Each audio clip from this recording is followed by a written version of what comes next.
I've got some troubling news about England's royal family. The room had been calm only seconds earlier. Then Meghan made a request nobody around the palace table appeared prepared to hear. She wanted access to a historic tiara closely associated with Catherine. And William's reaction was immediate. His expression hardened. The conversation stopped, and one sentence cut through the silence. That tiara is Catherine's. What began as a seemingly private request had suddenly become something much larger, a confrontation over boundaries, belonging, and royal authority. Before we go deeper into what this really means for the royal family, make sure to subscribe so you don't miss a single update. Meghan had entered the discussion expecting a practical answer, not a confrontation. The meeting concerned ceremonial arrangements and historic jewels, with formal appearances under review. A tiara, in royal terms, is not simply decorative jewelry. It can carry family history, ceremonial meaning, and a clear connection to the person permitted to wear it. This particular piece had been privately reserved for Catherine's use, making Meghan's request more sensitive than she understood. William reacted before anyone else could soften the moment. He pushed his chair back, fixed his attention across the table, and repeated the boundary with force. That tiara is Catherine's. The prince was not discussing taste or preference. He was defending an arrangement linked directly to Catherine's place inside the working monarchy, the group of senior royals who carry out official duties for the crown. Catherine stayed quiet, but her silence carried discomfort. She had not asked William to intervene, yet suddenly her name stood at the center of a family dispute. Meghan felt the refusal land personally. She had expected questions about the event, timing, or protocol, not an immediate declaration that sounded final. Her expression changed as she looked from William to Catherine, searching for some sign that the request might remain open. Catherine did not challenge her husband. She lowered her voice and said only that the arrangement had already been understood. That calm answer made the rejection feel even more definite. Charles remained silent longer than anyone expected. The king watched the exchange without correcting William, and that silence shifted the meaning of the confrontation. Meghan began to realize the prince might not be acting on instinct alone.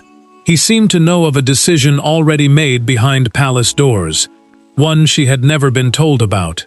As the meeting broke apart, Meghan finally asked the question hanging over everything. Since when was that decided? William did not answer. Not yet, because behind his intervention was not merely a disagreement over a tiara, but a history between Catherine, Meghan, and the palace that had been building toward this confrontation for years. For Catherine, the tiara was never simply something beautiful, locked behind palace doors. For Meghan, the request was never supposed to become a declaration about who belonged where. Yet that was exactly what happened. Behind William's 7-word intervention sat years of complicated history, different expectations, painful departures, and 2 women whose relationships with royal life had followed dramatically different paths. Suddenly, one ceremonial object appeared to contain every unresolved emotion between them. Catherine understood why the jewel carried such weight. Years of ceremonial duty had taught her that historic royal pieces could represent far more than personal taste. They could signal rank, continuity, family memory, and responsibility before the public. Meghan stood in a different position after stepping away from frontline royal duties, meaning formal work performed on behalf of the monarch. That difference made any request involving restricted palace property sensitive, even if the request itself had been made without hostile intent. Catherine sat alone after the meeting, removed her earrings slowly, and waited until William entered.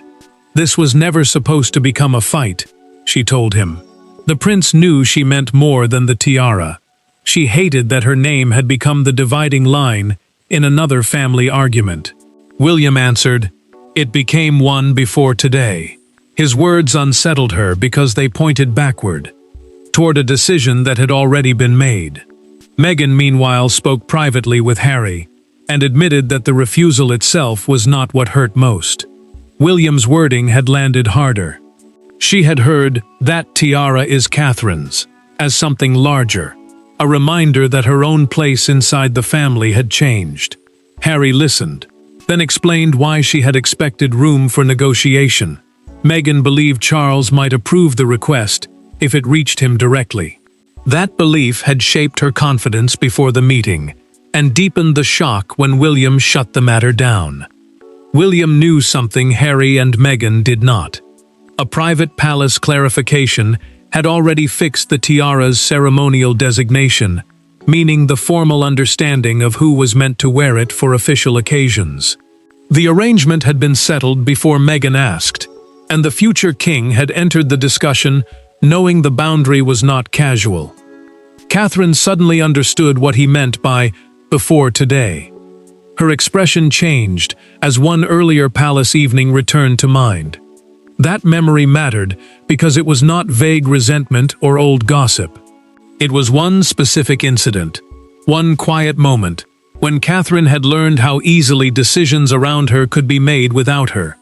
And when William spoke of what happened before today, he was pointing to that evening, the moment palace officials later treated as the true beginning of the dispute. Months before Meghan ever voiced the request that stunned the palace, another conversation had taken place behind closed doors. There had been no shouting, no dramatic exit, and no public announcement. Yet one seemingly minor disagreement during preparations for a royal reception quietly changed everything. Catherine remembered the moment immediately. William never forgot it. And by the time Meghan finally asked for the tiara herself, the palace had already established a boundary she did not know existed. Catherine had learned that historic royal jewelry rarely fit a simple category. Some pieces were privately owned, some were reserved for ceremonial use, and others were controlled through family tradition or by the monarch or custodian. A ceremonial allocation simply meant that a particular jewel had been set aside for a specific person or official purpose. As duties shifted toward the Prince and Princess of Wales, William had become more protective of Catherine's position and the signals attached to it. The trigger came during preparations for a Windsor diplomatic reception several months earlier. A senior aide suggested that Catherine's designated tiara could be reassigned for another family appearance without asking her first. Catherine overheard the proposal before anyone noticed she was listening. She said nothing, left the planning room, and later admitted to William that what hurt was not the jewel itself. It was the feeling that her responsibilities could be rearranged around her, as though she were interchangeable. William reacted with quiet fury. He found the aide and made one point unmistakable. Catherine should never again discover changes to her ceremonial role after other people had already discussed them. He was not demanding special treatment, but consultation.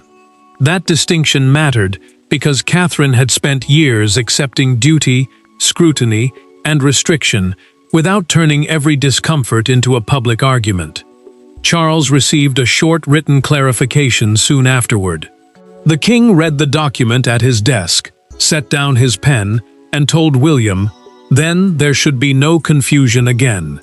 The clarification stated that the tiara would remain reserved for Catherine's ceremonial use, unless she personally agreed otherwise. It was a narrow decision, but it carried enormous weight. The palace had finally put into words a boundary Catherine had been too restrained to demand for herself. Meghan never received that internal clarification because it concerned working palace arrangements established after her departure. William knew this when she later made her request. He also knew that saying yes would not be a harmless exception. It would undo the very protection created after Catherine had been hurt. But confusion returned anyway, and this time there would be no quiet administrative solution, because Meghan and William were about to confront the issue face to face. The second conversation was nothing like the first. There were fewer people, fewer formalities, and nowhere for either side to hide behind palace language. Meghan wanted to understand why William had shut down her request so forcefully. William wanted her to understand that, from his perspective, there had never been anything to negotiate. Catherine sat nearby, increasingly uncomfortable, while Harry watched his brother's restraint begin to disappear. Meghan had asked for the meeting herself, insisting she wanted clarification, not another argument. William agreed, because unresolved resentment had already poisoned too many family conversations. Harry came with Meghan, while Catherine joined the prince, turning what sounded like an administrative clarification into something painfully personal. An administrative clarification simply meant a formal explanation of an existing palace arrangement, but nobody in that room was treating the issue as paperwork anymore. Meghan spoke first, and did not soften her frustration. She told William that the refusal had humiliated her, not because he said no, but because he used Catherine's name as the reason. To her, "That tiara is Catherine's," sounded less like an answer about jewelry and more like a line drawn between two women. William listened, then answered that Catherine had spent years avoiding unnecessary conflict. He would not allow her restraint to be twisted into selfishness whenever someone challenged a boundary attached to her role. Meghan turned directly to Catherine. "If it were only your decision, would you say no?" The question changed the room.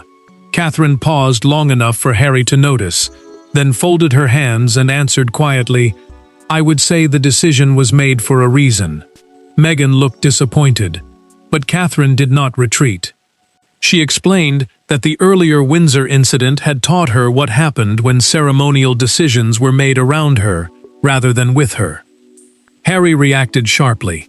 He argued that a private gesture between relatives should not need rigid palace rules. William's restraint finally cracked. He told his brother that once royal property carried institutional meaning, it stopped being merely private. Institutional meaning, in this context, meant that the object represented an official role and not just family ownership. Harry pushed back, but William repeated that Catherine should not be pressured into surrendering a boundary simply to prove goodwill. Then the argument stopped for a different reason. A message from Charles was delivered to the room. The king had reviewed the dispute and was prepared to make his position clear for everyone involved. Meghan looked toward William, Harry went silent, and Catherine seemed to understand immediately what was coming. Her answer had changed the emotional balance, but Charles's response would decide whether her refusal was personal preference or palace policy. Charles had remained silent long enough for everyone involved to wonder whether he intended to intervene at all. Then came the instruction. No raised voice. No theatrical confrontation. Just a carefully worded decision that stripped the argument down to one unavoidable truth. The tiara had already been assigned for Catherine's ceremonial use, and that arrangement would remain unchanged. Meghan had asked William who gave him the authority to speak so definitively.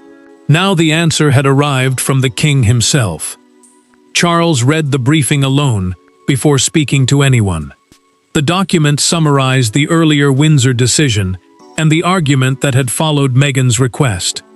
A ceremonial arrangement, in plain terms, is an agreed palace rule about who may use a royal object for official occasions. As monarch, he carried the final responsibility for keeping those arrangements clear. That mattered because one exception could quickly become a new precedent, and the king did not want historic jewels turned into bargaining pieces whenever family tensions returned. Charles felt the sadness beneath the paperwork. The dispute was no longer about diamonds. It had become a stand-in for wounded pride, old grievances, and the strain between his sons and their wives. He placed the briefing on his desk, removed his glasses, and told William, "Your conclusion was right. Your anger is another matter." The prince did not argue. He understood that protecting Catherine had been justified, but the force of his words had deepened a wound that was already open. Charles then made the boundary official. Catherine would retain exclusive ceremonial access to the tiara unless she herself requested a change. Exclusive ceremonial access meant that the jewel remained set aside for her formal use and could not be reassigned casually. The decision was firm, but the king added something unexpected. Catherine would now be free to refuse future informal requests directly. William would not need to answer for her, and Charles would not automatically become the referee. Catherine received that part of the decision with quiet, genuine personal relief. She had never wanted protection to become another form of pressure. Meghan, meanwhile, accepted the ruling without challenging the king. She understood that Charles had not framed the choice as a victory for one woman over another, but as a line meant to stop the same argument from repeating. Harry reacted differently. Behind closed doors, he told Meghan that the decision felt like another palace barrier hardening around them. She asked him not to respond immediately, but his anger had already begun to build. The king had settled ownership of the moment, but he had not settled the resentment it created, and Harry was about to make that painfully clear. The official decision ended the argument on paper. Emotionally, it did the opposite. Harry saw another palace door closing around Meghan. William saw a necessary boundary finally being respected. Catherine wanted the entire dispute to disappear. And Meghan, after fighting to understand why the request had produced such resistance, suddenly stopped arguing altogether. Her silence unsettled Harry more than anger would have, and what she said next changed the tone completely. Harry understood at once that Charles had closed the formal route. The king had upheld the existing arrangement, which meant there was no ordinary palace appeal left to pursue. An appeal, in this context, simply meant asking a higher royal authority to reconsider a decision already made. William treated the practical matter as finished. He wanted the family to move forward before one dispute over a tiara poisoned every future conversation. Harry refused to see it that way.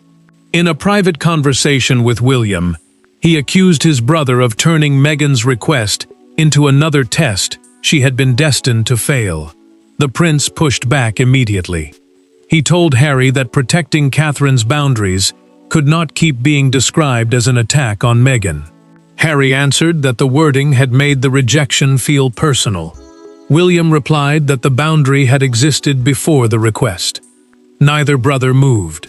Meghan finally broke the stalemate herself. Harry was pacing when she placed her hand on the table and said, "Stop, I don't want it anymore." He turned toward her, expecting anger, but heard exhaustion instead. Meghan told him that if they kept fighting, the tiara would stop representing dignity and become a symbol of humiliation. She did not want every future mention of it to drag her back into the same argument. Catherine learned of Meghan's withdrawal through a private message passed between the two households. Her first reaction was relief, but it did not last. She began to wonder whether silence had protected anyone at all. William noticed the change in her mood and asked what she was thinking. Catherine told him the dispute had been decided around them for too long, with husbands, aides, and palace rules speaking louder than the two women at its center. This time, Catherine wanted her own voice heard. Catherine then made a choice William did not expect. She asked for a private conversation with Meghan, with no husbands, no aides, and no palace officials present. William hesitated, but she held firm. Harry, when Meghan told him, was equally surprised. For once, neither man would control the exchange. The men had defended positions. The institution had issued its decision. Now Catherine and Meghan would finally speak without anyone standing between them. When Catherine entered the room, there were no private secretaries waiting outside with briefing folders, and no husbands prepared to interrupt. Meghan was already seated. For perhaps the first time since the disagreement began, neither woman needed to argue through somebody else. Catherine could have defended the palace decision. Meghan could have repeated her complaint. Instead, their conversation moved somewhere neither William nor Harry had managed to reach. Why the request had hurt them both in entirely different ways. Catherine had asked for the meeting because she did not want William's intervention to become the final emotional memory attached to the dispute. Meghan agreed because she wanted one thing understood clearly. Her original request had not been meant as a challenge to Catherine's position. A private secretary, in royal life, is a senior aide who manages official duties, but no such buffer existed here. The two women would have to speak for themselves. Catherine admitted she had felt trapped from the beginning. If she offered the tiara, she risked undoing a boundary created after the painful Windsor incident.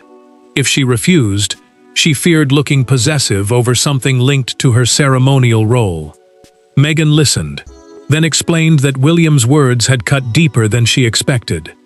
"That tiara is Catherine's," had sounded less like a practical refusal and more like a reminder that she now stood outside the circle. Catherine finally told Meghan what had happened months earlier. During preparations for a Windsor diplomatic reception, an aide had suggested reassigning the same tiara without consulting her. She had left the room rather than argue, and William later pushed for a formal clarification. Charles then approved the arrangement, reserving the piece for her ceremonial use, unless she chose otherwise. Hearing that history directly changed Meghan's understanding of the request. Meghan admitted she would not have approached the matter the same way had she known. Catherine, in turn, acknowledged that the refusal could have been delivered with more care. Neither woman reversed her position, but the anger between them softened, because each finally understood the wound behind the other's reaction. Harry had feared the meeting would deepen the split, and Meghan could now explain the outcome without reopening the fight when she spoke to him. As Meghan prepared to leave, Catherine spoke once more. "Keeping it was never about taking something from you." Meghan stopped before answering. "I understand that now." The decision remained intact, but its meaning had changed. William would hear that difference from Catherine, while Harry would hear it from Meghan. That private understanding arrived just as the dispute stopped being private, and one headline would transform a tense family exchange into a national royal spectacle. By morning, the quiet palace disagreement had escaped the rooms where everyone hoped it would remain. The words attributed to William dominated conversation because they were simple, emotional, and impossible to ignore. "That tiara is Catherine's." Royal commentators dissected the phrase. Supporters chose sides. Critics argued over privilege, family loyalty, and palace hierarchy. Yet inside Windsor, Catherine's reaction was far less triumphant than the headline suggested. She looked at the coverage and immediately understood what had been lost in translation. Catherine felt the story had been flattened into a contest she never wanted to win. The public version made William the defender, Meghan the challenger, and the tiara the prize. But the real dispute had centered on ceremonial boundaries, meaning the palace rules that decide how royal objects are used during official duties. That mattered because historic jewels can carry institutional meaning beyond personal ownership, and because one family disagreement could quickly become a public argument about rank, access, and belonging. Catherine turned to William and told him quietly, "Nobody wins when a family disagreement becomes entertainment." The prince did not argue. He knew his words had protected her in the room, but he also understood that "that tiara is Catherine's" had created the perfect headline outside it. William chose not to issue another statement, knowing that any fresh response could turn one dramatic phrase into days of open warfare. Meghan reacted with frustration when the coverage reached her. She had withdrawn the request, yet some reports framed the episode as though she had tried to seize something from Catherine. That was not how she understood what had happened, and Harry heard that frustration directly in a private conversation. Meghan reminded him that she had already accepted the decision and did not want another round of public retaliation. Then one image captured the entire frenzy.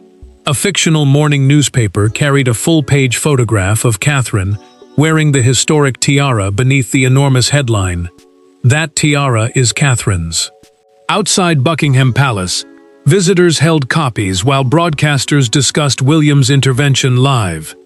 The spectacle made the private dispute feel national. Catherine refused to attack Meghan publicly. Meghan made the same choice. Palace officials also avoided personal criticism, relying only on the settled arrangement. Their restraint prevented the conflict from becoming even uglier. For Catherine, that restraint mattered, because dignity now depended on refusing the revenge offered. But the noise left one final wound. William had defended Catherine successfully, yet she now needed him to understand the cost of speaking for her. The world had turned his declaration into a victory cry.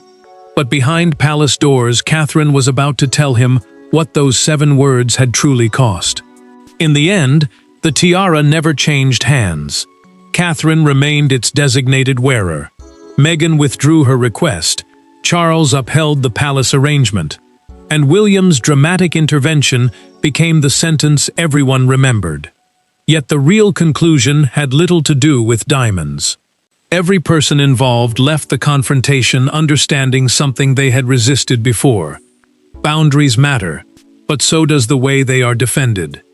And for William especially, protecting Catherine could no longer mean automatically speaking before she had the chance.